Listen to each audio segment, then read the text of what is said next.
மாநகராட்சி பணிகளுக்கு நிதி இல்லை என அரசு கூறுவதாகவும் திமுகவிற்கு எதிராக போஸ்டர் ஒட்ட வேண்டிய நிலை ஏற்படும் எனவும் நெல்லையில் திமுக கவுன்சிலரின் கணவர் பேசிய ஆடியோ வெளியாகி வைரலாகி வருகிறது. இது தொடர்பான கூடுதல் தகவல்களை செய்தியாளர் சரவணன் வழங்க கேட்கலாம். சரவணன், தற்பொழுது மாநகராட்சி மீது கவுன்சிலரின் கணவர் புகார் ஒன்றை தெரிவித்திருக்கிறார். நெல்லையில் திமுக அரசுக்கு எதிராக அக்கட்சியின் கவுன்சிலரின் கணவர் பேசிய ஆடியோ வைரலான நிலையில் அந்த ஆடியோ தொடர்பான முழு விவரங்களையும் பகிர்ந்துக்கோங்க. வணக்கம் சங்கிலா. திருநெல்வேலி மாநகராட்சிக்கு உட்பட்ட பகுதிகளில் 4 மண்டலங்களின் கீழ் 55 வார்டுகள் மொத்தம் இருக்கிறது. இதில் 7வது வார்டு மாமன்ற உறுப்பினராக திமுக கவுன்சிலர் இந்திரா என்பவர் இருக்கிறார். அவரது கணவர் பெயர் மணி. அவர் திமுக பிரதிநிதியாக இருக்கிறார்.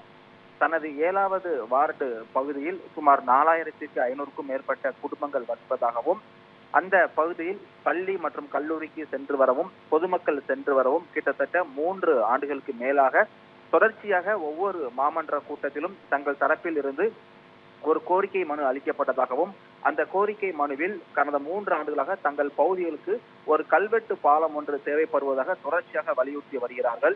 ஆனால் ஒவ்வொரு மாமன்ற கூட்டத்திலும் தீர்மானம் நிறைவேற்றப்படாமல் குறிப்பிட்ட ஒரு சில கவுன்சிலர்களுக்கு திருநெல்வேலி மாநகராட்சி சார்பில் பாரபட்சம் பார்த்து பணிகள் நடைபெறுவதாக தற்பொழுது மணி என்பவர் தற்போது ஆடியோ வெளியிட்டிருக்கிறார். இது வேகமாக பரவி வரக்கூடிய சூழல்ல நெல்லை சமாதானபுரம் அருகே இருக்கக்கூடிய இந்த திருமலை தெரு பகுதியில் இந்த குறுக்கு பாலம் அமைத்தால் அப்பகுதியில் இருக்கக்கூடிய 4500க்கும் மேற்பட்ட குடும்பங்களும் பள்ளி கல்லூரிக்கு செல்லக்கூடிய மாணவ மாணவிகளும் மிகவும் எளிதாக இருக்கும் என்று கோரிக்கை வைக்கப்பட்டிருக்கிறது. கடந்த மாதம் நடைபெற்ற திருநெல்வேலி மாமன்ற கூட்டத்தில் 10 லட்சத்திற்குள் பணிகள் இருந்தால் ஒவ்வொரு வார்டுகளிலும் ரூபாய் 10 லட்சத்திற்கு உள்ளாக பணிகள் ஏதேனும் இருந்தால் அதனை ஒரு கோரிக்கை மனுவாக கொண்டு வர சொல்லி ஏற்கனவே நெல்லை மாநகராட்சி மேயர் ராமகிருஷ்ணன் ஒரு அறிவிப்பை வெளியிட்டிருக்கிறார். அதன் அடிப்படையில் தொடர்ச்சியாக மனுக்கள் கொடுக்கப்பட்ட பொழுதும் தற்பொழுது வரை தங்கள் வார்டு பகுதியில் எந்த ஒரு பணியும் நடைபெறவில்லை என்று 7வது வார்டு மாமன்ற உறுப்பினர் இந்திரா என்பவரின் கணவர் மணி தற்போது ஆடியோ வெளியிட்டிருக்கிறார். மாமன்ற உறுப்பினர்களுக்காக நெல்லை மாநகராட்சி சார்பாக உருவாக்கப்பட்டிருக்கக்கூடிய அந்த வாட்ஸ்அப் குழுவில் வெளியான இந்த ஆடியோ நெல்லை மாநகர திமுக மற்றும் மாமன்ற உறுப்பினர்கள் மத்தியில் ஒரு அதிர்ச்சியை ஏற்படுத்தியிருக்கிறது. அந்த ஆடியோவில் மாநகராட்சி பணிக்கு நிதி இல்லை என்று கூறக்கூடிய மாநகராட்சி நிர்வாகமும் தமிழக அரசும் இதை கண்டிக்கிற விதமாக நாங்கள் பிச்சை எடுத்து தருகிறோம், தங்களது வார்டுகளில் பணிகளை விரைவாக தொடங்குங்கள் என்று நெல்லை மாநகராட்சி கோரிக்கை வைக்கும் விதமாகவும் இப்படியே நிலை தொடர்ந்தால் நாம் வரக்கூடிய தேர்தலில் ஓட்டு கேட்டு வார்டுக்குள் போக முடியாது என்று 7வது வார்டு உறுப்பினரின் கணவர் ஒரு ஆடியோ வெளியிட்டிருக்கிறார். அது மட்டும் இல்லாமல் தன்னை நீங்கள் எதிரியாக நினைத்தால் நானும் அதிமுகவை போல திமுகவிற்கு எதிராக நெல்லையில் போஸ்டர் ஒட்ட வேண்டிய நிலைக்கு என்னை தள்ளிவிட வேண்டாம் என்றும் அந்த ஆடியோ கூறப்பட்டிருக்கிறது. அது மட்டும் இல்லாமல் எனக்கு கட்சி பெரியதல்ல, மக்கள் பணிதான் முக்கியம் என்ற மாதிரி பேசியிருக்கிறார். தற்பொழுது 55 வார்டு மாமன்ற உறுப்பினர்கள் இருக்கக்கூடிய நெல்லை மாநகராட்சியின் அதிகாரப்பூர்வ அந்த வாட்ஸ்அப் குழுவில் திமுக பிரதிநிதியை திமுக அரசிற்கு எதிராக வெளியிட்டிருக்கக்கூடிய அந்த ஆடியோ ஒட்டுமொத்த நெல்லை மாநகர திமுக மற்றும் மாமன்ற உறுப்பினர்கள் மத்தியில் ஒரு அதிர்ச்சியை ஏற்படுத்தியிருக்கிறது. சங்கிதா,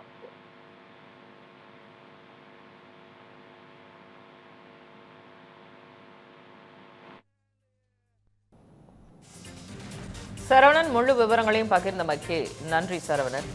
நெல்லையில் திமுக அரசுக்கு எதிராக அக்கட்சி கவுன்சிலரின் கணவர் பேசிய ஆடியோ வைரலான நிலையில் அந்த ஆடியோவை தற்பொழுது கேட்கலாம். ஆல்ரெடி நான் அந்த எம்எல்ஏட்ட சொன்னேன், வகமாமா எம்எல்ஏட்ட சொன்னேன், மாமா இந்த மாதிரி ஒரு 35 வருஷமா அந்த இடத்துல பாலம் கிடையாது, அது கல் வெட்டு தான் அது ஒரு பாலம் போட்டோம்னா இந்த ஸ்கூல் பிள்ளைலாம் இப்படி குறுக்கு பாதையா போயிடும். கிட்டத்தட்ட ஒரு 2000 பேர் பயணிப்பாங்க அந்த பாலத்தில். அந்த பாலம் போட்டால் மட்டும் இல்லைன்னா அந்த பிள்ளைகள் என்னன்னா அது போகும்போது பைப்பு பிறண்டு கீழே விழுந்துட்டாங்கன்னா அந்த ஸ்கூல் பிள்ளைகள் ஏதாச்சும் அந்த சாக்கடைக்குள்ள கீழே விழுந்துரும். ஏதாவது ஒன்று ஆட்டை கிட்ட கவுந்துக்கூடாது. அதனால நான் எம்எல்ஏட்டையும் சொன்னேன்.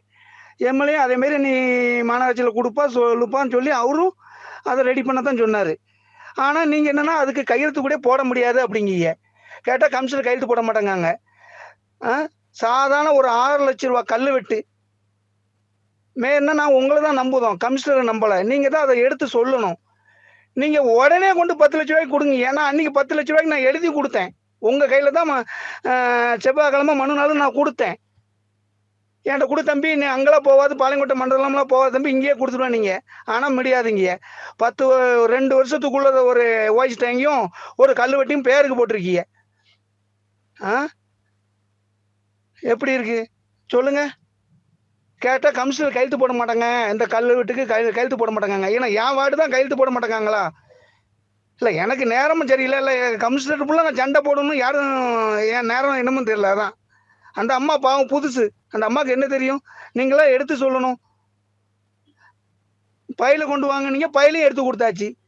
அதான் எல்லா வார்டுக்கும் எல்லா கவுன்சிலருக்கும் ஒன் போல வேலை பாருங்க. எதிரியா நினைக்காதீங்க. எதிரியா நினைச்சா அது எதிரிக்கு அண்ணா திமுக காரன் வால் போஸ்ட் ஓட்டுன மாதிரி நான் வால் போஸ்ட் ஓட்டுவேன். எனக்கு கட்சியில பிரச்சனை கிடையாது, மக்களுக்கு தான் தேவை. மக்கள் ஓட்டு, மக்கள் நம்ம கட்சி நம்பி தான் ஓட்டு போட்டிருக்காங்க, நம்ம தளபதி நம்பி தான் ஓட்டு போட்டிருக்காங்க. எப்படி நான் அந்த ஒரு பாலம் போட்டால் நாளைக்கு நம்ம ஓட்டு கேட்டு போனால் அந்த இந்த எம்எல்ஏ இந்த மாதிரி எம்எல்ஏ இதில் தான் இந்த பாலம் போட்டிருக்காங்க அப்படின்னு சொன்னால் தான் அந்த வார்டில் மக்கள் ஓட்டு போடுவாங்க. 35 வருஷம் உள்ளதுக்குள்ள அந்த ஒரு கல் வெட்டு 6 லட்ச ரூபா தான், வெறும் 6 லட்ச ரூபா தான். இதை கூட உங்களால் போட முடியல. எந்த லட்சத்தில் இருக்கு பாருங்க. வருவேன் அந்த ஞாயிற்று இந்த மீட்டிங் வருவேன், சாக்கடையோட கொண்டு வருவேன். மேலே ஊற்றுனாலும் பரவாயில்ல, மேலே ஊற்ற தான் செய்வேன். சாக்கடை ஒரு காணு 35 வருஷம் காணு திருச்செந்தூர் மெயின் ரோட்ல ஒரு காணு தோண்டி போட்டு நீ அப்போ கிடப்புல கிடக்கு. கேட்டால் பண்டுலங்க. நான் வேணா பிச்சை எடுத்து தெருவா என் வீட்டை வச்சு பிச்சை எடுத்து கொண்டு போடுறேன் உங்கள் கையில். காணு கூட எழுதி கொடுக்கல, எழுதி கொடுத்து இன்னும் வரைக்கும் காணு வர மாட்டேங்க. இருங்க இந்த அந்த ஊரோட வாரேன் மீட்டிங்கில். கலந்த எப்பேர் ஆனாலும் பரவாயில்ல.